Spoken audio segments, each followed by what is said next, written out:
Previously on Victoria Mercury, Victoria and Deke were crowned prom king and queen for the 13th year in a row and uncovered a mystery.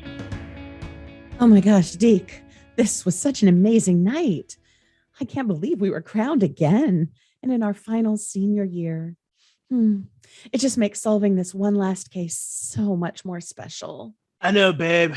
If we hadn't won again, we would have never uncovered the plot to frame Mr. Thompkins for planting a bomb behind the stage. That's right, kids. It looks like I owe you my life. Again. Okay, kids.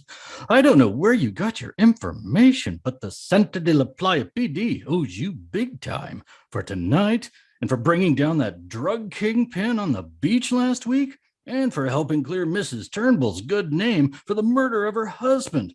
Exposing her double who had locked her in the basement was one of your greatest solves. What would the SDL PPD do without you kids? Well, Detective, hopefully you'll never have to find out. This is my town, too, and I will always be... Vic, baby, Vic. Oh my God. Somebody help her. She's been shot. Vic, Victoria Mercury, stay with me. I need you. Our kids need you. We've got a situation in here. Lock it down. We have a shooter. I repeat, active shooter. We have casualties. We need a bust stat. It's too late, Detective. She's gone. We need to do what Victoria has done for the last 17 years as our most dedicated student. We need to solve her final case. Oh God. What will I tell our kids? I can't let their mother die in vain on the year we were finally going to graduate from this high school. Why? Why? Deke? Mr. Thompkins? I heard the shots and I came right in. Deke, oh my God, Deke. I'll take care of you. As her best friend, I know it's what Victoria would have wanted. She talked about it every slumber party we've had for at least the last 15 years. Please, come with me. She wouldn't want you to remember her this way. Something doesn't smell right to me, Detective. And it's not just the spiked punch. It's too clean. She just solved her last case. Her children are starting at the school in the fall. They are all set to carry on the family's crime-solving tradition. It's too much of a coincidence. You're right, Camden. There's something going on here. I just can't put my finger on it just yet. You know, it's ironic. This is the one type of case that Victoria would have loved to solve. The only one who would have been able to solve it. She's the one person who can't tell us anything. Detective, I'm not sure what I'm looking at here. This was in Victoria's hand. It's a picture of her and her boyfriend, Deke, and her best friend, Ariana. I know they spend a lot of time together. Ariana babysits her kids while they're in school, after all. But this picture, something is off. Next week on Victoria Mercury. Oh, Deke, I can't believe after all this time we finally made it down the aisle. I feel like I've waited 20 years for this moment. If only Victoria hadn't cut in line at the carnival and met you first. You've been by my side since Victoria died. Actually, you've always been by my side. I just didn't see it. You've always been there for me and the kids. I would have never graduated high school if Victoria had lived. I would have been content to solve crimes with her forever. I'm so happy you asked me to marry you. I don't know how I would have survived without you. So I, Deke, take thee, Ariana, to be my lawfully wedded wife, to have and to hold until death. Stop the wedding. But no, it can't be. You're dead. What are you doing here? You've always been out to get me, Ariana. You've always wanted what's mine. And now I'm here to take my life back.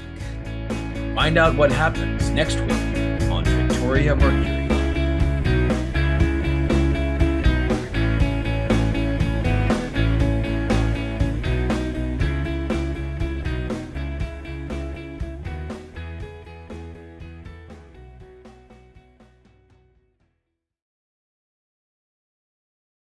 You've heard the story of the first Thanksgiving, but now we bring you the untold story of the first Black Friday.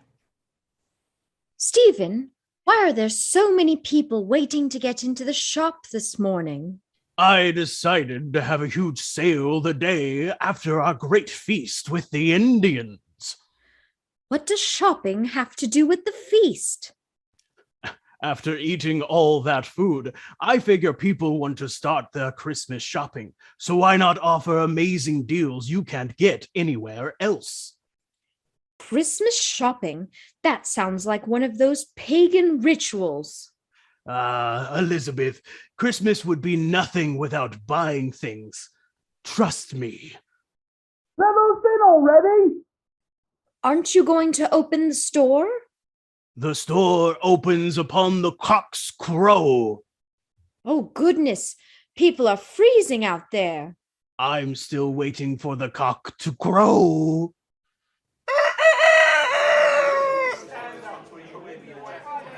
It's amazing how many people are here. It is, Elizabeth, but I was hoping for more of a ruckus, such as people stampeding to get these magnificent deals. Oh, Stephen, the people of Plymouth are pious, peaceful people. They know not of greed or want. Mother, look at the Bible. It's a special King James edition with gold lettering. I'm not sure we need to replace the trusty family copy of the good book. We'll think it over. All right, but this is an extremely limited run. It could be gone very soon. But Mother, it's extremely limited edition. We don't have much money. Mother, I really want this Bible. I tore up my other one. The words are the same no matter what book it's in. It's just as good. This blunderbuss is a finely crafted firearm. Agreed. Any man would be proud to own that blunderbuss. You could be that man. Aye, you could also be that man. Actually, this is a one-of-a-kind blunderbuss. Only one of you will be able to own it. I did see it first. True. I touched it first. Settle it amongst yourselves. But as far as I'm concerned, whoever pays and checks out with it is the owner. And more importantly, the winner. Aha! I have a hold on the blunderbuss. I see that, but I also have my hands on the item. Stop pulling on my blunderbuss! This is not your blunderbuss. Give it.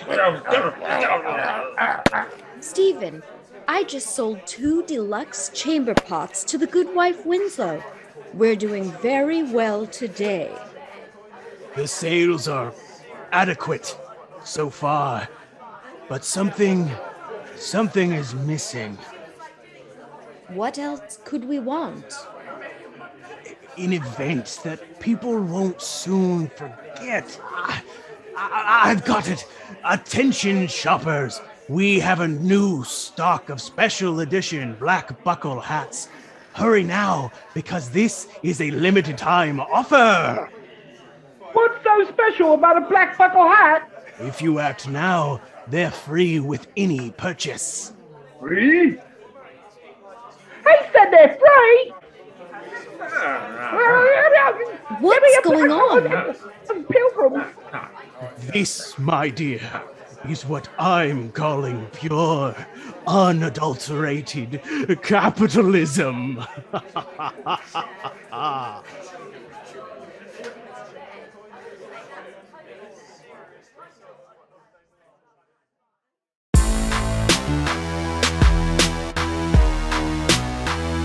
Hi, everyone.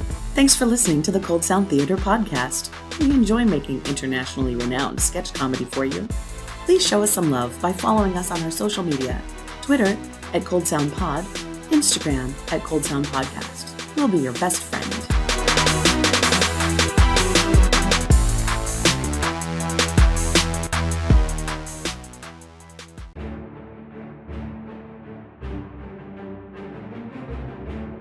Hello! On today's episode of Chopped, we have some special residents of Salem, Massachusetts. They've been dealing with a lot lately, so we thought we'd get them on here and help them cook off some energy. May I introduce John Proctor, Tituba, and Abigail Williams. This is all very strange. This feels superfluous. I may be young, but I'm going to win. And of course, we have our judges. They're dour, they're stern, and ready to burn. Please welcome Reverend Hale, Judge Hawthorne, and Governor Danforth. Preposterous, ridiculous. Oh, I hope it's good. Okay, great. Thank you, judges. Now let's look in your baskets. You must make a meal with the following ingredients: Rice Krispies, chicken livers, lemonade, and jalapeno peppers. You have 30 minutes, and then the judges will taste your dishes and decide who gets chopped. Chefs, that's you. Let's go. Judges, any first impressions on our chefs or the ingredients? Unorthodox. Probably not what I would ever want in front of me. I think it has promise.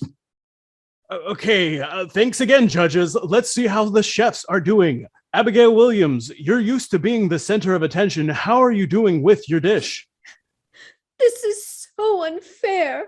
The people in this town, these men, they say they want tasty food, but when you deliver them tasty food, they call you a whore. Whore!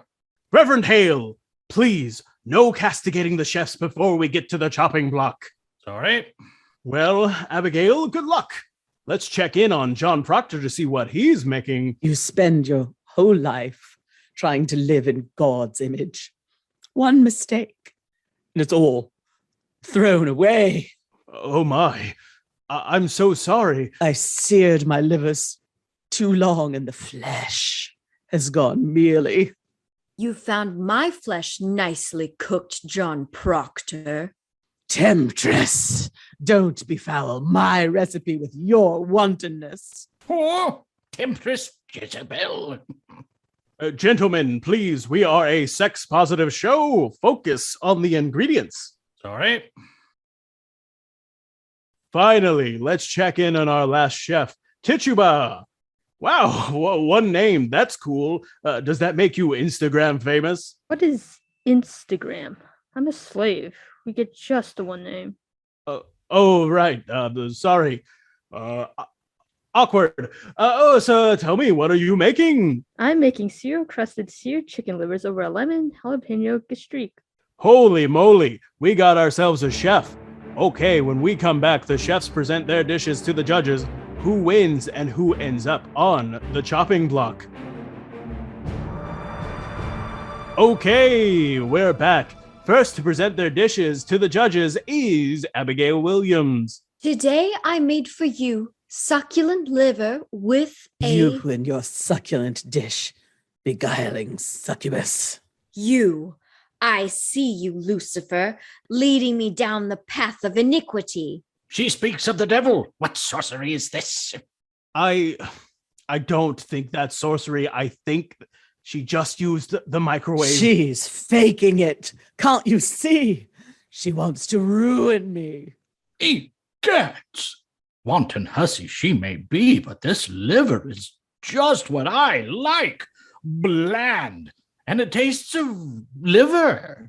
Okay, great. Next up is John Proctor. My dish did not end up with all of the elements from the basket. Oh no, did you run out of time? I couldn't have. I'm too responsible for such foolishness. It must have been witchcraft. This island woman with her island. What? You spent the whole half hour looking at that girl and muttering to yourself. I had nothing to do with your failure.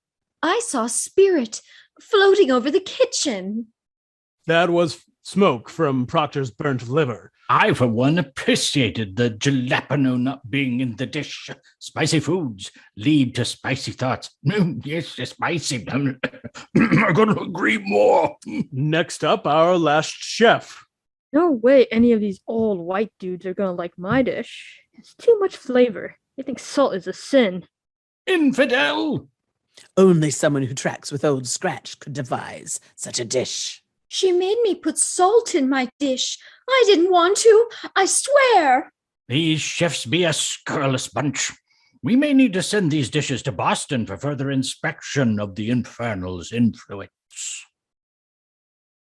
So, no winner tonight? Okay, well, fuck it. This was a total blunderbuss.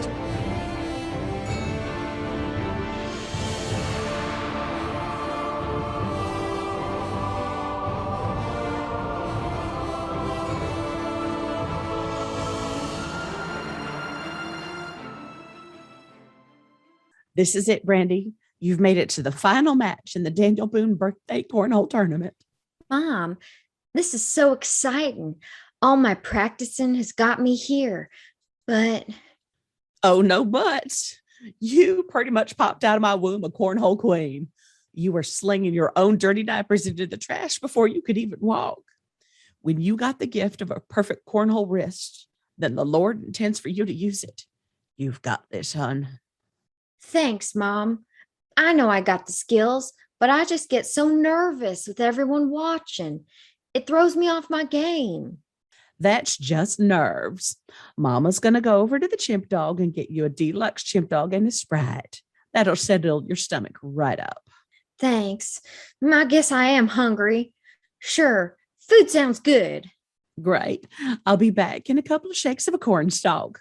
While I'm gone, just think about Daniel Boone and let his spirit guide you. Daniel Boone. Okay. Think about Daniel Boone, one of America's great folk heroes. Can't let him down. Famous for, wait, what is he famous for? Randy, What the hell? it's I, the spirit of Daniel Boone. Wow, Daniel Boone. This is amazing.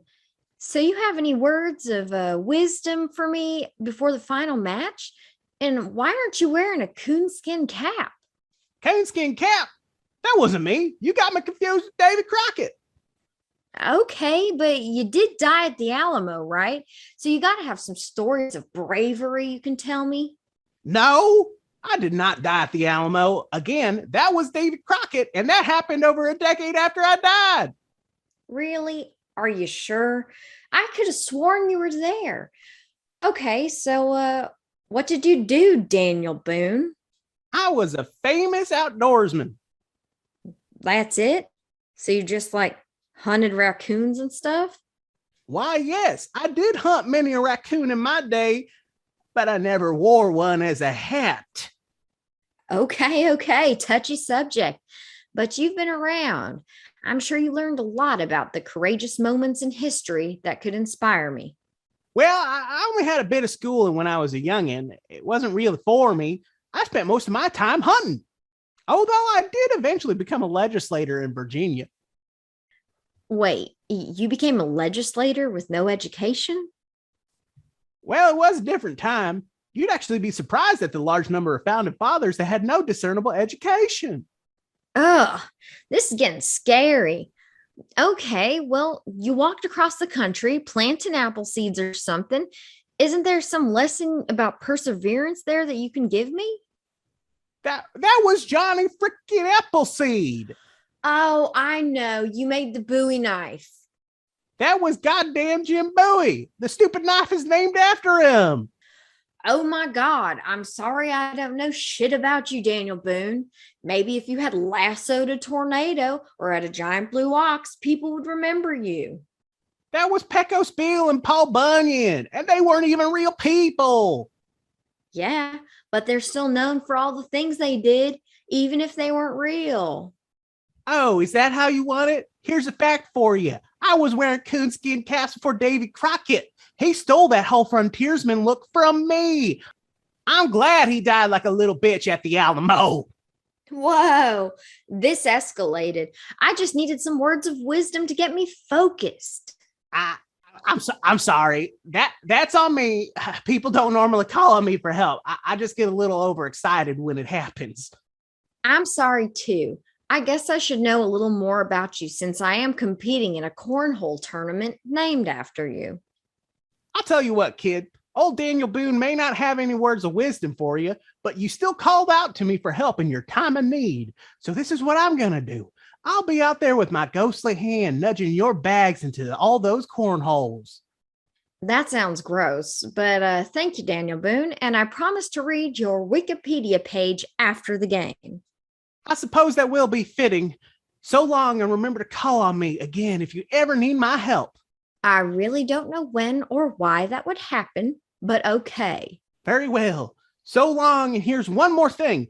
If my Wikipedia page says I was torn to pieces by a pack of rabid raccoons, then whoever keeps writing that is a damn liar. Freaking Daniel Boone. I'm back, Con. Sorry that took so long. The chimp at the chimp dog was not having it with customers today. Anyway, eat up. It's almost time for the match.